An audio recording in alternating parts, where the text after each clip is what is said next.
Assalamualaikum warahmatullahi wabarakatuh. Tak terasa pada tahun ini banyak sekali pembukaan beasiswa buat teman-teman nih yang mau nyari beasiswa. Banyak sekali yang buka, contohnya LPDP, BPI, dari Chevening dan sebagainya. Jadi teman-teman nih yang mau lanjut kuliah tapi menggunakan beasiswa bisa lihat video ini. Tetapi di sini saya akan fokus mengenai beasiswa LPDP karena saya merupakan awardee LPDP PK 175. Di sini saya akan share mengenai tips and trik saya lulus LPDP satu kali coba. Di sini saya merupakan awardee LPDP untuk beasiswa Magister. Di sini saya Magister untuk dalam negeri ya teman-teman. Jadi ketika saya dalam negeri, di sini saya mengambil di Universitas Airlangga jurusan Fakultas Kedokteran. Dan basic saya merupakan dokter hewan. Ya. Saya akan share mengenai proses administrasi, tes SBK dan juga hingga wawancara. Yang pertama nih mengenai administrasi. Pada saat tes administrasi ini sebenarnya kalian bisa pas, yang penting dokumen-dokumen yang disyaratkan itu semuanya terpenuhi ya teman-teman. Contohnya kayak syarat tes TOEFL, essay, personal statement, banyak sekali kan bisa lihat di website karena setiap jalurnya sendiri itu berbeda-beda. Contohnya ya kayak ada dari reguler, afirmasi, prasejahtera, targeted, atau dokter spesialis yang mau lanjut. Karena ini merupakan mempunyai perbedaan masing-masing untuk syarat-syaratnya. Jadi kalian nggak boleh males-males untuk baca buku pedomannya. Pedoman LPDP-nya per tahun itu akan beda-beda. Jadi kalian harus up to date juga ya teman-teman. Ya, yang kedua contohnya kayak TOEFL atau IELTS itu kan susah ya teman. Jadi kalau bisa kalian harus persiapan ini, kalau saya sarankan 6 bulan sebelum kalian daftar. Jadi contohnya maunya bulan Juni tahun 2024 nih mau daftar, paling kan persiapannya mungkin dari Januari atau Februari ini kalian udah mulai nih persiapan. Kayak untuk syarat TOEFL-nya kalian bisa lihat nih, oh minimal 550, oh minimal 500, IELTS-nya minimal 6,5 atau 7, itu kan bisa mempersiapkan semuanya. Jangan sampai kalian juga tes tapi di tempat yang tidak terpercaya. Kalau bisa kalian tes itu jangan sembarangan.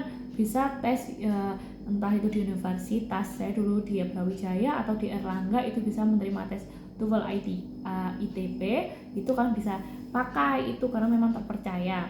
Di samping itu jangan sampai kalian memalsukan dokumen. Yang sebenarnya mungkin aku udah tes nih berkali-kali ternyata cuma dapat 490 kurang 10 doang. Kalian akhirnya palsukan. Jangan sampai, takutnya kalian malah kena blacklist. Ya, karena pemalsuan dokumen. Karena pemalsuan dokumen itu berarti kalian nggak percaya diri akan kemampuan kalian. Jadi kalau bisa kalian belajar dulu, persiapkannya harus pantang. Essay, personal statement itu kalau bisa kalian nulisnya itu jangan awut-awutan, semua itu harus tertata dengan benar. Kayak mungkin dari perkenalan diri dulu, langsung masuk ke bawah-bawahnya, kalian mengapa ambil jurusan ini, kenapa kalian mau ambil lanjutan kuliah S2 dan sebagainya. Itu kan harus terangkan karena ini berguna ketika kalian tes wawancara. Ini pengalaman saya teman-teman. Terus yang kedua kan tadi pokoknya proses seleksi administrasi kuncinya cuma beberapa hal. Yang pertama kan nggak boleh males buat baca pedoman. Terus persiapannya nggak boleh mendadak. Kayak bulan Januari ini ada pembukaan, kalian baru nyiapin bulan ini. Nggak apa-apa sih kalau kalian TOEFL dan sebagainya itu udah kelar. Kalian tinggal minta surat rekomendasi dosen atau minta atasan, itu nggak apa-apa. Tapi kalau yang lain-lainnya pokoknya saya sarankan jangan mendadak ketika persiapan, karena itu kan membuat hati kalian lebih tenang dan nyaman. Ya ketika intinya sih itu, pokoknya kalau sama kalian udah pas, itu insya Allah akan lolos tes administrasi. Setelah kalian lolos tes administrasi, sembari menunggu nih pengumumannya, kalian bisa belajar juga untuk tes SBK. Ya dulu itu saya juga udah mulai belajar teman-teman, kayak mungkin udah terbiasa sama tes SBK. Jadi kalau bisa kalian juga sebelum buka kalian bisa nih belajar tes SBK itu ngapain aja.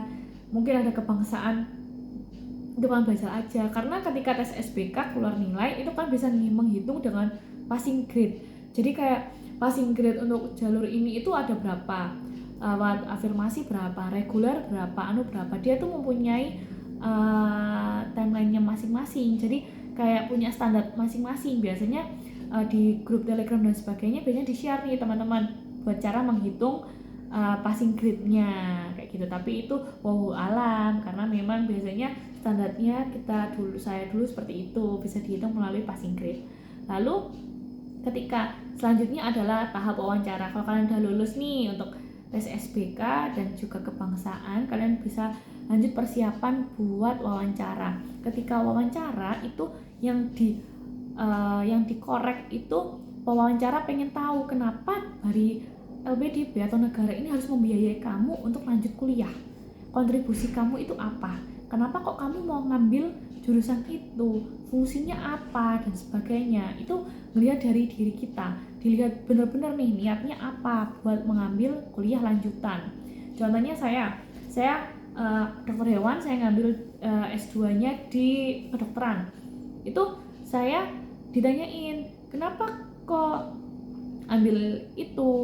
Nah, di situ kan bisa terangin, karena mungkin di Indonesia itu jurusan kedokteran terbaik nomor berapa, atau bisa dilihat dari ranking dunianya seperti apa, ada profesor siapa yang kalian ingin jadi dosen pembimbingnya, atau mata kuliah yang ingin kalian mau ambil di situ apa, dan efeknya harus relevan antara jurusan yang saya ambil dan juga S2 saya yang saya ambil, itu hubungannya nanti ke depannya apa.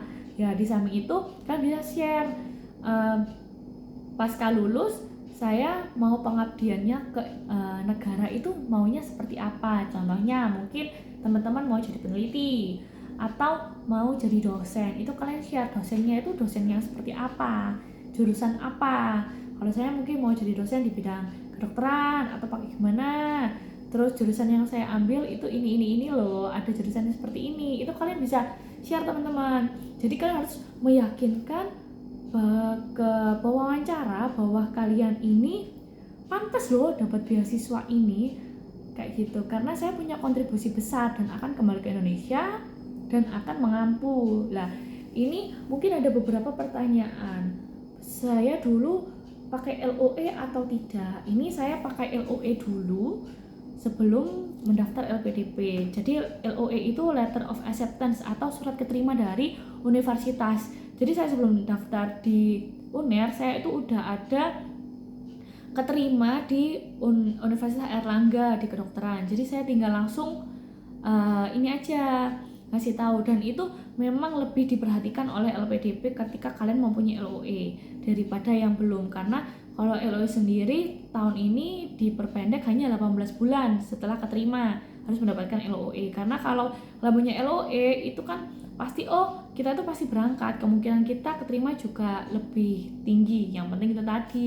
harus pintar ngomong. Dan untuk beasiswa LPDP sendiri itu hanya membiayai beasiswa yang belum berangkat, yang belum kuliah, jadi tidak menerima beasiswa yang ongoing. Jadi buat teman-teman yang udah mulai kuliah semester 1 kalian mau daftar itu nggak boleh, jadi bener-bener belum masuk kuliah, karena ketika LPDP itu akan ada rangkaian PK atau persiapan keberangkatan, jadi ada pembekalannya.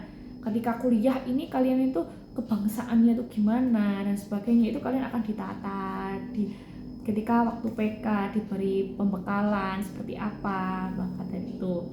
Pada zaman saya dulu itu online PK-nya, nggak offline, karena memang sedang zaman-zaman COVID gitu. Di samping itu yang penting, yang terakhir juga nggak kalah penting ya teman-teman, itu doa. Ketika kalian berdoa minta restu keluarga, jangan lupa dekatkan diri kepada Yang Maha Esa, insya Allah semuanya akan diperlancar. Dan buat teman-teman yang mungkin saya udah daftar berkali-kali tapi saya nggak masuk-masuk, kan bisa juga introspeksi atau mock dengan awardee itu di via Telegram dan sebagainya. Biasanya mereka tuh bakalan kasih para awardee itu kasih training ke teman-teman, gini loh mbak caranya wawancara. Jadi biasanya akan ada sesi khusus wawancara, pertanyaannya tuh kayak gimana dan sebagainya kayak gitu. Insya Allah yang penting niat kita bagus, jadi nggak diniatin lumayan dapat uang nih dari LPDP